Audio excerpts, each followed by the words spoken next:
ఓం నమో వెంకటేశాయ. అందరికీ నమస్కారం. మీరు పెర్రీ మెనోపాజ్లో ఉన్నారా, మెనోపాజ్లో ఉన్నారా, పోస్ట్ మెనోపాజ్లో ఉన్నారా అనేది కన్ఫ్యూజింగ్గా ఉందా?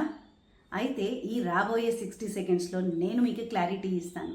పెరిమెనోపాజ్ అంటే ఒక ట్రాన్సిషన్ ఫేజ్, ఎక్కడైతే హార్మోన్స్ అప్ అండ్ డౌన్ అవ్వడము, పీరియడ్ సరిగ్గా అవ్వడము అవ్వకపోవడం, లేక ఎక్కువగా అవ్వడము లేక కాకపోవడము, త్వరగా రావడము లేక డిలేడ్గా రావడం, ఈ అప్ అండ్ డౌన్ ఫేజ్ని పెరిమెనోపాజ్ అనడం జరుగుతుంది.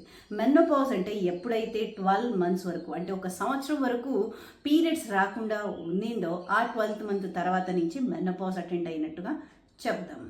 పోస్ట్ మెనోపాజ్ అంటే ఆ మెనోపాజ్ తర్వాత వచ్చే పీరియడ్ అంతా కూడా మనము పోస్ట్ మెనోపాజ్ అనే ఫేజ్ని అనడం జరుగుతుంది.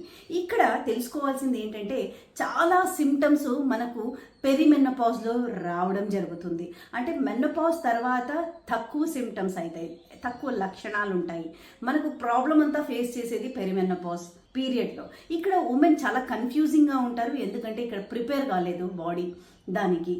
అండ్ మీరు ఏ స్టేజ్లో ఉన్నారో తెలుసుకోవాలనుకుంటున్నారో, ఏ చేంజెస్ అవుతూ ఉంది మీ బాడీలో, ఎలాంటి ప్లాన్ తీసుకోవాలి అనేది మీరు కన్ఫ్యూజింగ్గా ఉంటే కింద కమెంట్ బాక్స్లో STAGE స్టేజ్ అని పెట్టండి, ఫిగర్ అవుట్ చేస్తాను మీరు ఎలాంటి స్టేజ్లో ఉన్నారు అని.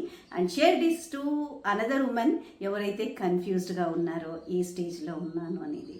Thank you so much. Have a great day.